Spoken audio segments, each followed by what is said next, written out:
what I wanted to do in this presentation, what I had planned to do, was to try to think through some of the issues that prevent the kinds of relationships that we've heard about this morning from actually being enacted as we deal with this question of climate crisis and the crisis of biodiversity.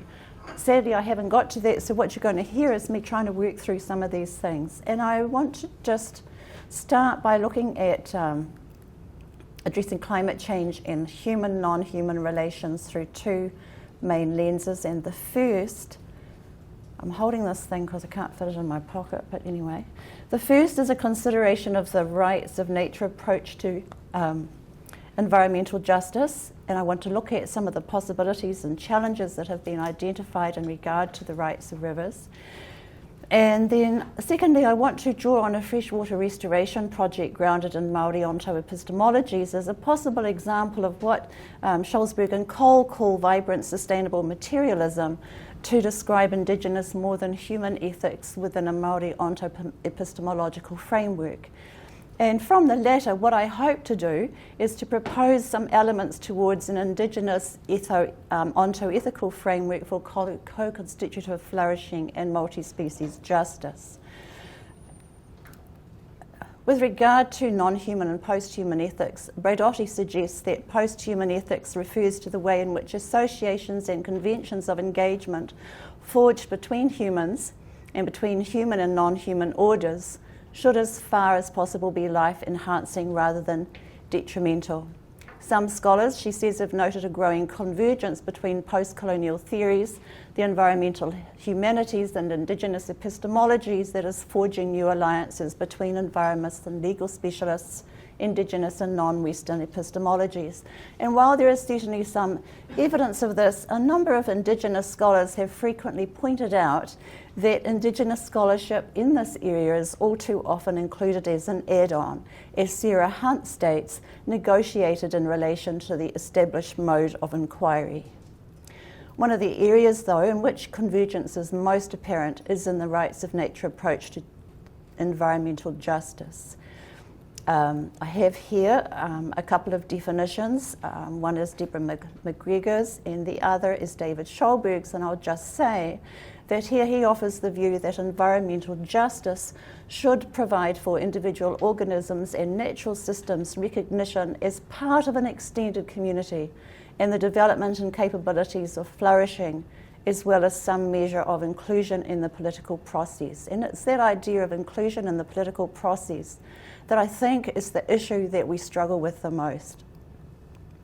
I chose a focus on rivers as a basis for examining the impacts of climate change on human, non-human, or more than human relations, species equality and environmental justice for three reasons. And first, because fresh water is fundamental, of course, to the ability of most species to thrive, most certainly to human thriving.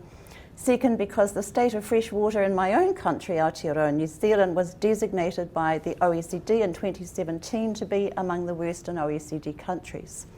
This remains the case and is particularly so in Canterbury, which is my country.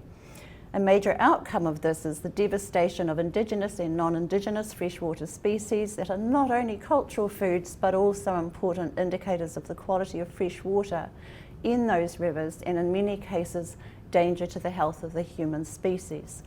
And the third reason, of course, is because of the impact of climate change on river systems and the consequences for all species. There are a number of questions that arise and have arisen from the rights of nature approach. Can bestowing legal personhood on nature provide a pathway to achieving environmental justice for nature? And if so, what does that look like? By what measure are such determinations made? Can we extend such rights to the whole of nature, and what would that mean? And I'll just note that, of course, there is nothing new about the idea of nature as having rights which must be protected, because Indigenous people have recognised and protected the rights of nature for centuries, and neither is it new in terms of modern legal systems. And we can refer here to the work of Christopher Stone, 1972, who called for a radical new theory of the human relationship to nature. In raising the question of whether nature has rights that can stand in court with his essay, Should Trees Have Standing?, toward legal rights for natural objects, Stone noted that the problem human beings now confront are the worldwide crises of a global organism, not pollution of a stream, but pollution of the atmosphere and of the ocean. Increasingly, he said, the death that occupies each human's imagination is not his own, but that of the entire life cycle of the planet Earth, to which each of us is but a cell to a body. So a number of the recent court rulings and legislations worldwide involve the rights of rivers, and of course have occurred in New Zealand, Ecuador, India and Colombia. And I'm just going to draw on some reviews for some of those rulings, and starting with Te Awa Tupua. And Christina, I think I'm not too much transgressing on what you have to say. So the Te Awa Tupua or Whanganui River Claims Settlement, which cements the Whanganui River Agreement between the Crown and the Whanganui tribes along the river, formally recognised the river and ecosystem as a legal personality and standing in its own right, guaranteeing it health and well-being. The granting of personhood rights to the Whanganui River was the culmination of 100 years of struggle on the part of the tribes, and of course has attracted considerable international interest. The Te Awa Tupua Act 2017 recognises the river as a spiritual and physical entity that supports and sustains both the life and natural resources within the river and the health and well-being of the tribes and other communities of the river. The Act ascribes legal personhood with recognised rights and values to the whole of the Whanganui River. Under the Act, the parties, Whanganui iwi or tribes and the Crown, agreed to appoint 2 guardians, Te Pou Tupua, who will act on behalf of the river and protect its status and health. The agreement also includes the development of a set of Te Awa Tupua values, recognising the intrinsic characteristics of the river and providing guidance to decision makers. Development of a whole of river strategy by collaboration between iwi, central and local government, commercial and recreational users and other community groups. The goal of the strategy, it says, will be to ensure the long-term environmental, social, cultural and economic health and well-being of the river. The caveats attached to the agreement include that property rights are not interfered with, and that Te Pou Tupua's consent, that's the office of the guardians, is not required for the use of water from the river or its tributaries. The use of water, for instance, is subject to a review relating to the issues of rights and interests in the river, in water. I want to just point out here that one of the most significant features of this legislation was that it regarded the whole of the river, the beings of the river, the water of the river, the whole of the river from the mountain to the sea. Significantly, however, water is treated separately. Arguably in that case, the claim that Te Awa Tupua refers to the whole of the Whanganui River and that all of it is protected in terms of its health and well-being is contradicted by the separation of the water from the river itself. For all that, Te Awa Tupua Act, like the Te Urewera Act, also the Act regarding the rights of Mount Taranaki, represents a major shift towards recognising the inherent rights of nature as a living being. Nonetheless, the rights of nature remain selective in Aotearoa, New Zealand, and have not been formally adopted into statutory or constitutional law. The Uttarakhand High Court India rulings of March 22nd and 30th, 2017, that the rivers Ganga and Yamuna, the tributaries, the glaciers and catchment feeding these rivers, as well as other natural objects in the state of Uttarakhand, have rights as a juristic, legal, personal, living entity.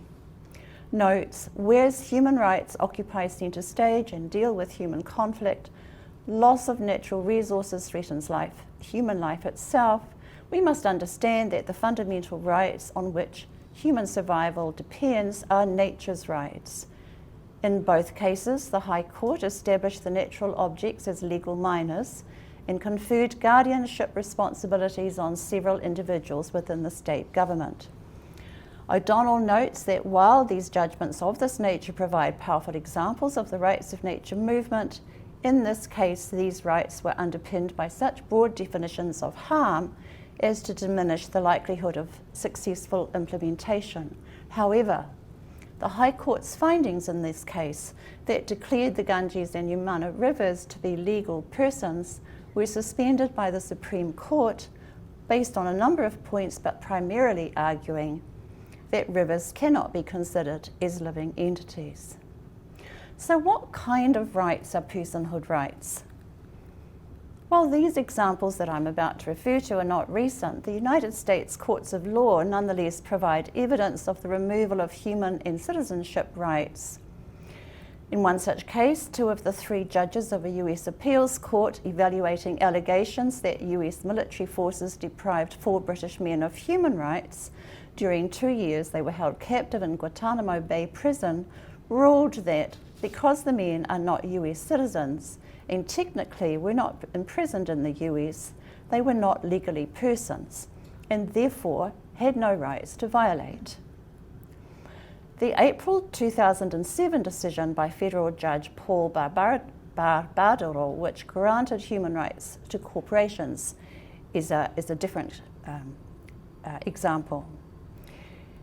Barbadaro struck down a New Hampshire law that aimed to protect doctors and indirectly their patients from drug companies pressuring doctors to choose their products by preventing pharmaceutical corporations from learning exactly what drugs doctors prescribe and how much they prescribe. The grounds for the strike down were interesting. They were that corporations, as legal persons, have free speech rights that would be infringed by such a measure. A similar law was passed in Maine. Personhood rights, then, are clearly subservient to other rights, variously those of commerce, of corporations, and of property.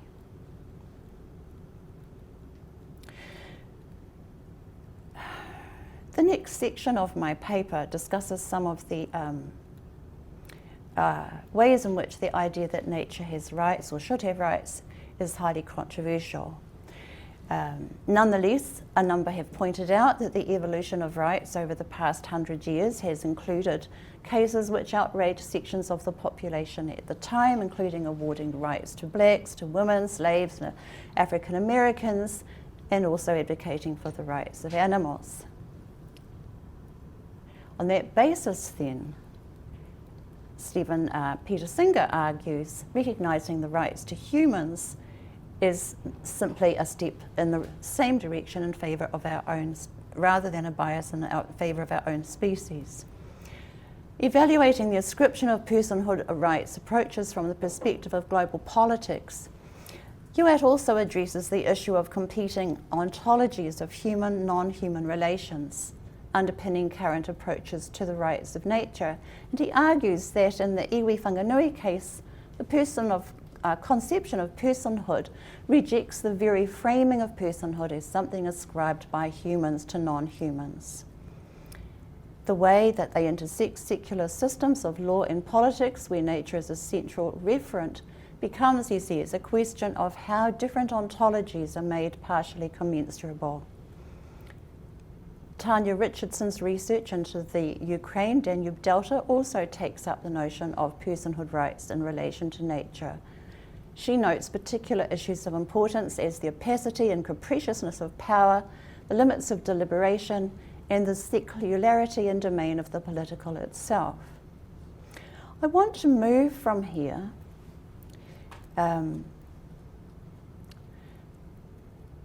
to comment that what all of these findings, of course, demonstrate is a taken for granted anthropocentric view of human exceptionalism, which we heard about this morning from our 2 previous and very powerful speakers, in which the ability of river systems to provide optimum conditions for the flourishing of non-human or more than human associations of the river takes second place to the rights of property, and of course also demonstrates a singularity in regard to ontological perspectives. So the following section here outlines some key elements of an Indigenous Maori conceptualization of species as more than human. And I want to comment here that listening to the talks this morning and reading the literature about human, non-human relations and the importance of entanglement and coming to understand and adopting a care of an ethics of care, all of which are incredibly important, is often quite frustrating to Indigenous scholars. A defining characteristic of an Indigenous worldview is the inseparable mutually constitutive relationship between human beings and more than human beings. It's a relationship that rests not on relations of domination, but on deep, irrevocably entwined beingness. Traditionally, from that ontological position, relationships between beings were mediated on the basis of reciprocity and relationality. Indigenous ontocosmologies frequently begin with the coming into being of the universe in very specific ways, in a sequence of co-becoming in which all matter is linked within a carefully ordered and layered web of relationships. Maori cosmologies share an understanding that there is one set of parents from whom everything descends, linking the whole of creation. Each individual rock and stone, each individual animal and plant, as well as every body of land and of water, is a sentient being, having its own unique life force, which Māori term Maori. Maori has been described as a binding life force which is immanent in all things, binding and knitting them together, whilst at the same time giving uniqueness and being to each individual object. In its orientation towards healing and sustaining life, Maori is often referred to as Maori ora. As an expression of interrelationship, says Mason Dury, Maori or life force spirals outwards, seeking to establish communication with higher levels of organisation and to find meaning by sharing a sense of common origin. This genealogical sequencing of human more than human relationship defines an ecological ethic of responsibility towards all aspects of the environment. With these interrelationships comes the specific responsibilities of kaitiakitanga or guardianship, a role which includes the imperative for maintaining the balance and order within the universe and the well-being of all its parts. Water in Māori ontologies has a specific place in coming into being of the world. Freshwater bodies not only provide an essential sense of means of sustenance and transport, they also provided and are integral to Māori identities, interrelationships and well-being.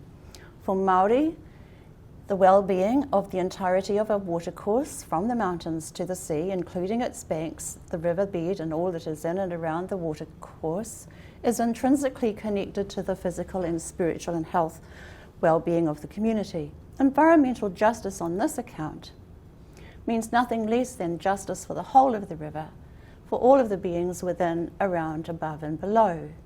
From this perspective, a right which fails to provide full protection of the Maori order for any of these species fails to meet the most fundamental requirement for species equality and environmental justice.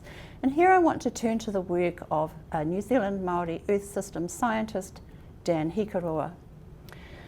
Dan's work was really driven by the declining state of New Zealand's freshwater systems and the failure of the government's freshwater reform, and I've got 1 minute. Wow. To adequately address these projects. His project takes a different approach. He aims to ask what would happen if we listened to the voices of the river. What would the river say?